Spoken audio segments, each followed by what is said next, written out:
ఉపాధి అవకాశాలు లేక మహిళలు తీవ్ర ఇబ్బందులు ఎదుర్కొంటున్నారని నారా లోకేష్ సతీమణి బ్రాహ్మణి అన్నారు.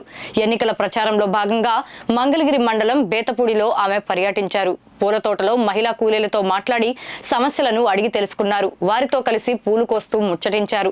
రాజధాని లేకపోవడంతో ఉపాధి కోల్పోయి తీవ్ర ఇబ్బందులు పడుతున్నామని కూలీలు బ్రాహ్మణి దృష్టికి తీసుకొచ్చారు. కరెంటు బిల్లులు ఎక్కువ రావడంతో పింఛన్ తొలగించారని మహిళలు వాపోయారు. పరిశ్రమలు లేకపోవడంతో తమ పిల్లలకు ఉద్యోగాలు లభించడం లేదన్నారు. వచ్చే ఎన్నికల్లో తెదేపాను భారీ మెజారిటీతో గెలిపిస్తేనే ఈ సమస్యలన్నిటికీ పరిష్కారం అవుతాయని నారా బ్రాహ్మణి వారికి హామీ ఇచ్చారు. నారా లోకేష్ ను ఎమ్మెల్యేగా గెలిపించుకుంటామని రైతులు భరోసా ఇచ్చారు. ఇప్పుడు ఎక్కువ బాధుడు. మా రాష్ట్రం డెవలప్ కావాలంటే మంచి పరిపాలన కావాలి. పేదలందరూ బతకాలంటే మంచి పరిపాలన కావాలి. అసలు పరిపాలన అందించే మన రాజుగారు కావాలి. రాజధాని లేదు, ధరలన్నీ పెరిగిపోయాయి. నీళ్ళ గత ప్రభుత్వం 70 రూపాయలు అయితే వాళ్ళ 170 రూపాయలు, ఎంతమంది 100 అయితే వాళ్ళు 240 రూపాయలు. సో మీరు ఈ పనులు చేసుకుని ఏదో కొంచెం బతకాలి. మరి ఎట్లా బతకాలి? పెన్షన్ కూడా కట్ చేస్తున్నారండి. కరెంటు బిల్లు కట్టు. సో ఎంత మందికి కట్ చేస్తారండి? ఇక్కడ మీ అందరికి కట్ చేసేసారా? 18 ఏళ్ళు ఇస్తాడు అన్నాడు, 2 సంవత్సరాలు చెడికి ఇవ్వాల ఆపేశాడు. అదే ఇస్తానని చెప్పి వేరే వేరే ధరలు పెరిగేసరికి ఇది కూడా ఇవ్వట్లేరు. ఏం కావాలనుకుంటున్నారు? మంచి పరిపాలన అందియాలనుకుంటున్నాం. పథకాలు కాసి పెడతల్లా వాళ్ళు ఇస్తారు, రేపు తినేసేస్తాం ఊరుకుంటాం. మీరు చెప్పినట్టు మంచి రాజులు ఉంటే, మంచి పరిపాలన ఉంటే కావాలి, మంచి ఫ్యాక్టరీలు కావాలి. ఇప్పుడు మాకు చదువుకునే పిల్లలు లేరు. చదువుకున్న పిల్లలైనా భవిష్యత్తు బాగుంటది కదా. మాకు సెంటు పొలం లేదు, అయినా కూడా రాష్ట్రం డెవలప్ కావాలని కోరుకోండి. మీ పిల్లలు ఏం చేస్తున్నారమ్మా? మా పిల్లలు 2 ఆడపిల్లల పెళ్లిళ్ళు అయినాయి, ఒక అబ్బాయి. ఓకే, అతను ఏం చేస్తున్నారు?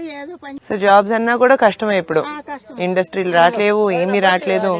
మీకు తెలుసు కదా, ఇప్పుడు మీకు తెలుసు కదా, చంద్రబాబు నాయుడు గారు అంటే హైదరాబాద్ ని కట్టింది ఆయనే, డెవలప్ చేసింది ఆయనే.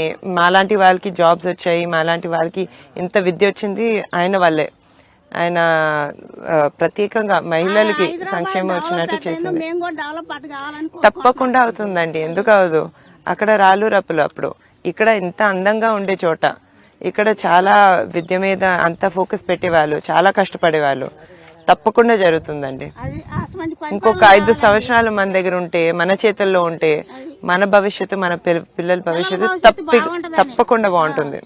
తప్పకుండా బాగుంటుంది. రమ్మా, పెన్షన్ మీకు రావట్లేదు ఏంటి? కరెంట్ బిల్ వల్ల, దేని వల్ల? అసలు లేదు, అసలు తీసేశారు. అవును, సో ఉండే బెనిఫిట్లు తీసేశారు, కొత్తవి రావట్లేవు.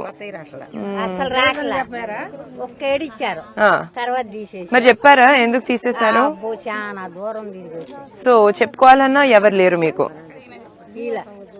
మరీ కష్టపడుతున్నారు. అందుకే వచ్చి ఇక్కడ ఎక్కువగా ఇక్కడ పువ్వులతో.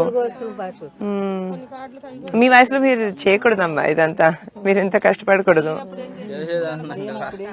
అదే ఏదో ఒకటి చేయాలి కాబట్టి. మీ పిల్లలు ఎంతమంది అమ్మా? ఇక్కడే ఉన్నారా? మంగళగిరిలో పూల తోటలకి రావటం జరిగిందండి.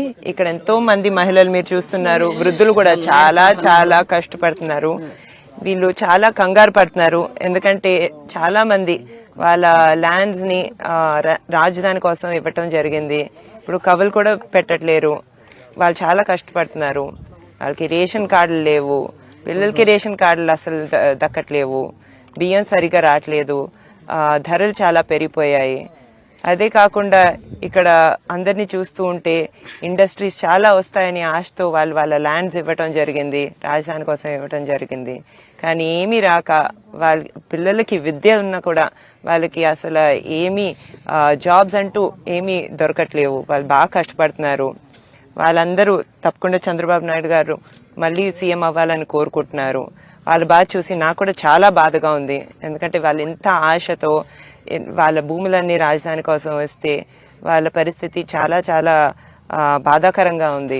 వాళ్ళు వృద్ధులైనా కూడా ప్రతిరోజు పొద్దున ఇక్కడికి వచ్చి ఇంత కష్టపడుతున్నారు. అది చాలా బాధగా ఉంది నాకు చూడటం. తప్పకుండా వీళ్ళకి మేలే జరుగుతుందని నేను కోరుకుంటున్నాను. వీళ్ళు చాలా ఓపెన్ గా వాళ్ళ బాధలన్నీ షేర్ చేసుకున్నారు. తప్పకుండా నారా చంద్రబాబు నాయుడు గారు వచ్చి, నారా లోకేష్ గారు వచ్చి అందరినీ ఆదుకుంటారని నమ్మకం నేను తెలుపుకుంటున్నాను.